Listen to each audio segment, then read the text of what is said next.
Guys welcome back to this channel. ഞാൻ വന്നിട്ടുള്ള G Suresh കുമാറും നമ്മുടെ ആൻ്റണി പെരുമ്പാവൂറും കഴിഞ്ഞ ദിവസങ്ങളിൽ തർക്കമുണ്ടായിരുന്നു. അതിനെക്കുറിച്ചാണ് ഞാൻ ഒന്ന് പറയാൻ വന്നിട്ടുള്ളത്. പല നമസ്കാരം തുടങ്ങി. ഓക്കെ, അപ്പോൾ ജി സുരേഷ് കുമാറും ആൻ്റണി പെരുമ്പാവൂറും കഴിഞ്ഞ ദിവസങ്ങളിലാണ് ഈ ഒരു തർക്കം ഉടലെടുത്തിട്ടുള്ളത്. അത് വേറൊന്നും കൊണ്ടല്ല, ഈ ഒരു സാമ്പത്തിക പ്രതിസന്ധി ആണ് എന്ന് പറഞ്ഞിട്ടായിരുന്നു ഈ ജി സുരേഷ് കുമാർ വന്നിട്ടുള്ളത്.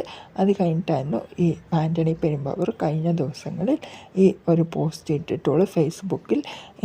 കഴിഞ്ഞ 2 ആഴ്ച ഈ ഒരു തർക്കം തുടങ്ങിയിട്ട് തന്നെ ഞാൻ ഇതുവരെ പോകും എന്ന് അറിയാൻ വേണ്ടി വെയിറ്റ് ചെയ്തിട്ടുണ്ടായിരുന്നു.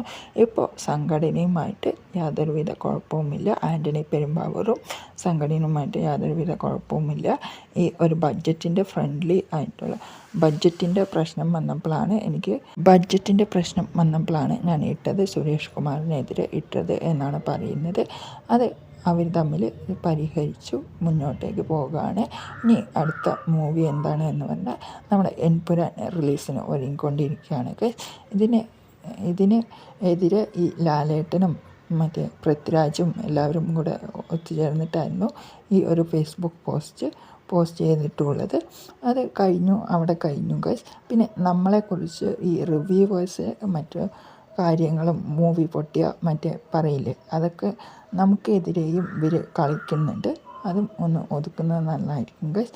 അത് വേറൊന്നും കൊണ്ടല്ല, മൂവി പൊട്ടിയാൽ മാത്രമേ ആൾക്കാർ കയറുള്ളൂ എന്നാണ് പറയുന്നത്. പിന്നെ മൂവി ഹിറ്റാണ് എന്ന് പറഞ്ഞാൽ പോലും ഇപ്പോൾ ആൾക്കാരെ കാണാനും പോലുമില്ല, ആ ഏരിയയിൽ കാണാനും പോലുമില്ല. പിന്നെ നമുക്കെതിരെയും ഈ ഒരു സംഘടനയും മറ്റുള്ള കാര്യങ്ങളൊക്കെ ഉണ്ട്. എന്നാൽ പോലും ഞാൻ പറയുകയാണ്,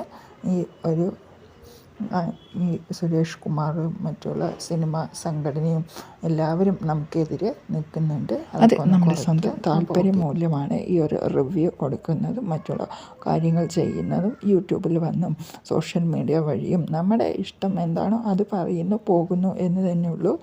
ഒരു സിനിമയെ നമ്മൾ കാണണ്ടെന്നോ മറ്റുള്ളതോ ഒന്നും ആയിട്ട് പറയുന്നില്ല. നിങ്ങൾ പോയി കാണുക, കണ്ടു കഴിഞ്ഞിട്ട് അതിൻ്റെ റിവ്യൂ നിങ്ങൾക്ക് ഇഷ്ടമുള്ള മാതിരി പറയുക എന്നാണ് പറയുന്നത്. അതിനെതിരെ ഈ ഒരു സിനിമ സംഘടനകൾ ഉള്ളവർ തന്നെ നമുക്കെതിരെ പോരാടുന്നുണ്ട്. അതൊക്കെ ഒന്ന് ഒഴിവാക്കിയാൽ കൊള്ളാമായിരുന്നു ഗൈസ്. അപ്പോൾ ഓക്കെ, ബൈ ബൈ ഗൈസ്.